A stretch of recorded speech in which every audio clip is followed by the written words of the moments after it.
இன்றைய தியானம். என் மகனே, அறிவை தரும் வார்த்தைகளை விட்டு விலகச் செய்யும் போதகங்களை நீ கேளாதே. நீதிமொழிகள் 19:27. ஆண்டவரும் இரட்சகருமாகிய இயேசு கிறிஸ்துவின் நாமத்தினாலே இந்த காலை வேளையிலே இன்றைய தியான நிகழ்ச்சியின் வாயிலாக உங்கள் ஒவ்வொருவரையும் சந்திப்பதில் நான் கிறிஸ்துவுக்குள் மிக்க மகிழ்ச்சி அடைகிறேன். பிரியமானவர்களே, சாலமோன் எழுதும் பொழுது தன்னுடைய தாய் அவனுக்கு என்ன ஆலோசனைகள் கொடுத்தாரோ அதை அப்படியே எழுதி வச்சிருக்கிறார். என் மகனே, அறிவை தரும் வார்த்தைகளை விட்டு விலகச் செய்யும் போதகங்களை நீ கேளாதே அப்படின்னு. இன்றைக்கும் கர்த்தருடைய பிள்ளைகளே, கர்த்தருடைய வார்த்தைகளை கேட்கிறதான நாம் எப்படிப்பட்ட போதகங்களை கேட்டுக்கொண்டிருக்கிறோம்? இங்கே சொல்கிறாரு, அறிவை தரும் வார்த்தைகளை விட்டு. கர்த்தராகிய இயேசு கிறிஸ்துவை அறிகிற அறிவை தரும் வார்த்தைகளை விட்டு நம்மை விலகச் செய்கிற போதகங்களை நீ கேளாதே. அதை கேளாதே, அதை பார்க்காதே, லைக் கொடுக்காத, ஷேர் பண்ணாத. நாம் அதை கேட்கக்கூடாது. அதை நம்ம கேட்காதபடிக்கு நம்முடைய செவிகளை நாம் காத்துக்கொள்ள வேண்டும் என்று கர்த்தர் சாலமோன் ஞானி மூலமாய் நமக்கு இன்றைக்கு சொல்லுகிறார். அறிவை தருகிற வார்த்தைகளை விட்டு விலக செய்கிற போதகம் யார் கொடுத்தாலும் சரி, அதை நம்ம கேட்கக்கூடாது. நீதிமொழிகள் 14:7 கூட, மூடனுடைய முகத்துக்கு விலகிப்போ, அறிவுள்ள உதடுகளை அங்கே காணாய்.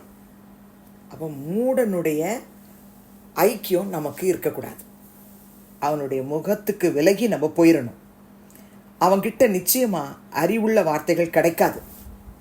அவனோட சேர்றதுனால நம்முடைய ஜீவியம் கெட்டு தான் போகும். நம்முடைய விசுவாசம் வழுவி போகிற ஒரு வாழ்க்கைக்கு நேரம் நம்ம நடத்திடும். பிரியமானவர்களே, ஆண்டவராகிய இயேசு கிறிஸ்து மலை பிரசங்கத்தில் மத்தேயு 7:15 சொல்கிறாரு, கள்ள தீர்க்கதரிசிகளுக்கு எச்சரிக்கையாயிருங்கள். அவர்கள் ஆட்டு தோலை போர்த்து கொண்டு உங்களிடத்தில் வருவார்கள், உள்ளத்திலோ அவர்கள் பட்சிக்கிற ஓநாய்கள். மிக தெளிவாய் சொல்கிறார். இந்த கடைசி காலத்திலே நாம் இருக்கிறோம். கர்த்தருடைய வார்த்தையை விட்டு விலக செய்கிற போதகங்களை கொடுக்கிறத நம்ம காதால கேட்காதபடிக்கு கர்த்தர் நம்முடைய செவிகளை காப்பாராக, நம்முடைய உள்ளத்தை காப்பாராக, நம்முடைய நடக்கைகளை காப்பாராக. கள்ள தீர்க்கதரிசிகளுக்கு நாம் எச்சரிக்கையாக இருக்க வேண்டும். அவர்கள் ஆட்டு தோலை போர்த்து கொண்டு உங்களிடத்தில் வருவார்கள்னு இயேசுவே கூறியிருக்கிறார். அப்போ உண்மையான போதகத்தை கொடுக்குற மாதிரி ஆனால் கள்ளத்தனமான காரியங்களை நமக்கு போதிக்கிறதுக்காக அவங்க வருவாங்க. அவங்க உள்ளத்திலோ அவங்க பட்சிக்கிற ஓநாய்கள் என்று சொல்கிறார்.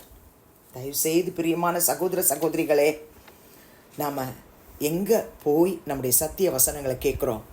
கொஞ்சம் நிதானித்து அந்த வசனங்களை போதகங்களை கேட்க கர்த்தர் நமக்கு தெளிந்த புத்தியை தருவாராகன்னு நம்ம ஜெபிக்க போகிறோம். மத்தேயு 16:6 இயேசு சொல்கிறாரு, பரிசேயர் சதுசேயர் என்பவர்களின் புளித்தமாவை குறித்து எச்சரிக்கையாய் இருங்கள் அப்படின்னு சொல்கிறார். நம்ம கேட்கிற உபதேசத்தை குறித்து, யாருடைய உபதேசத்தை கேட்கிறோம்? உண்மையாகவே சத்தியத்தை சொல்கிற போதகர்களுடைய உபதேசத்தை கேட்குறோமா? இல்லை கள்ள தீர்க்கதரிசிகளுடைய உபதேசத்துக்குள்ளே சிக்கொண்டிருக்கிறோமா? அல்லது பரிசேய சதுசேயர் என்பவர்களுடைய புளித்த மாவை குறித்து எச்சரிக்கையாக இருங்கள்னு சொன்னாரே. அப்படின்னா என்ன? எல்லா உபதேசமும் மாற்றி மாற்றி பேசுவாங்க. பிரியமானவர்களே, அந்த உபதேசத்தில் கலப்படம் இருக்கும், அந்த உபதேசத்தில் ஆபத்து இருக்கும், அந்த உபதேசத்தில் கள்ளத்தனம் இருக்கும், அந்த உபதேசத்தில் மாய்மாலம் இருக்கும், அந்த உபதேசத்தில் உண்மை இருக்காது. பிரியமானவர்களே, ஆகவே நான் ரொம்ப எச்சரிக்கையாக இருக்க வேண்டிய கடைசி காலத்தில் இருக்கிறேன்னு நம்ம உணரணும். இதே மத்தேயு 16:12 அவர் அப்பத்தின் புளித்தமாவை குறித்து எச்சரிக்கையாக இருக்க வேண்டும் என்று சொல்லாமல் பரிசேயர் சதுசேயர் என்பவர்களின் உபதேசத்தை குறித்தே பரிசேயருடைய உபதேசம், சதுசேயருடைய உபதேசம், அந்த உபதேசத்தை குறித்து நீங்கள் ரொம்ப எச்சரிக்கையாக இருக்கணும். துர்க்குணம், மாம்சக்கிரியைகள் எல்லாம் அவங்களுக்குள்ளே இருக்கும். ஆனால் உபதேசம் பண்ணுவாங்க, மற்றவங்களுக்கு தான் உபதேசம். நம்ம வாழ்க்கையில் அதை நம்ம கடைபிடிக்க மாட்டோம். பிரியமானவர்களே, அப்படிப்பட்ட உபதேசங்களை கேட்டு நம்ம கெட்டு போகாதபடிக்கு கர்த்தர் நம்மை காக்கணும். பிரியமானவர்களே, ஆண்டவராகிய இயேசு கிறிஸ்து யோவான் எழுதின சுவிசேஷம் 10:5 சொல்லுவது, அந்நியருடைய சத்தத்தை அறியாதபடியினால் அவைகள் அந்நியனுக்கு பின் செல்லாமல் அவனை விட்டு ஓடிப்போம் என்று சொல்கிறார். யாரை பற்றி சொல்கிறார்னா, இயேசு கிறிஸ்துவுக்கு பின்னால் அவருடைய சத்தத்தை கேட்டு வருகிற ஆடுகளை குறித்து சொல்கிறார். நல்ல மேய்ப்பன் அவருடைய ஆடுகளுக்கு முன்னாக நடந்து போவான். ஆடுகள் அந்த மேய்ப்பனுடைய சத்தத்தை அறிந்திருக்கிறபடினால் அந்த மேய்ப்பனுக்கு பின்னால் தான் செல்லும். அந்நியருடைய சத்தத்தை அறியாதபடினால், என்னுடைய மேய்ப்பன் யார் எனக்கு தெரியும், அந்த சத்தத்துக்கு பின்னால் தான் நான் போகணும். அந்நியருடைய சத்தத்தை அறியாதபடினால் அவைகள், அதாவது ஆடுகள், அதாவது விசுவாச பிள்ளைகள், அந்நியனுக்கு பின் செல்லாமல் அவனை விட்டு ஓடிப்போம் என்று சொல்கிறார்.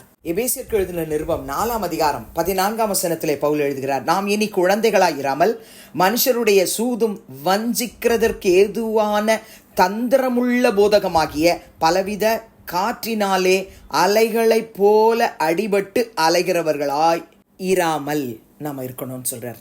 இன்னைக்கு நம்ம ஜெபிக்க போகிறோம். கர்த்தாவே, நாங்கள் எல்லாருமே இந்த கள்ள தீர்க்கதரிசிகளுக்கு, பரிசேய சதுசேய உபதேசங்களுக்கு, சூதும் வஞ்சிக்கிறதுக்கு மேதுவான தந்திரமுள்ள போதகங்களுக்கு நாங்கள் எங்களை ஒப்பு கொடுத்துறாதபடிக்கு எங்களுக்கு தெளிந்த புத்தியை தாரோன்னு ஜெபிக்கலாமா? பரிசுத்தமுள்ள பிதாவே, இயேசு கிறிஸ்துவின் நாமத்தில் இந்த காலையிலே உம்முடைய சமூகத்துக்கு நாங்கள் வருகிறோம். நீதிமொழிகள் 19:27 வசனத்திலே நாங்கள் வாசித்தது போல, ஆண்டவரே, அறிவை தரும் வார்த்தைகளை விட்டு விலகச் செய்கிற போதகங்களை நாங்கள் கேளாதபடிக்கு எங்களை காத்துக்கொள்ளும். தகப்பனே, கள்ள தீர்க்கதரிசிகளை அடையாளம் கண்டு கொண்டு அவைகளுக்கு எங்களை விலக்கி காத்துக்கொள்ள உதவி செய்யும். பரிசேய சதுசேய புளித்த மாவுக்குரிய உபதேசத்தை குறித்து எச்சரிக்கையாயிருக்க எங்களை விலக்கி காத்துக்கொள்ள எங்களுக்கு உதவி செய்யும். எங்கள் நல்ல மேய்ப்பருடைய சத்தத்தை மாத்திரம் கேட்டு பின்னால் வரக்கூடிய ஆடுகளா எங்களை காத்துக்கொள்ளும். இந்த கடைசி நாட்கள்ல ஒவ்வொரு கர்த்தருடைய பிள்ளைகளுக்கும் பிரகாசமுள்ள மனக்கண்களை திறந்து தந்து காத்துக்கொள்ளும். இயேசுவின் நாமத்தில் பிதாவே, ஆமென். கிறிஸ்துவுக்குள் பிரியமானவர்களே, இந்த நாளிலே கர்த்தர் தாமே உங்களோடு கூட இருப்பாராக, உங்களை ஆசீர்வதிப்பாராக, உங்களை நடத்துவாராக. ஆமென்.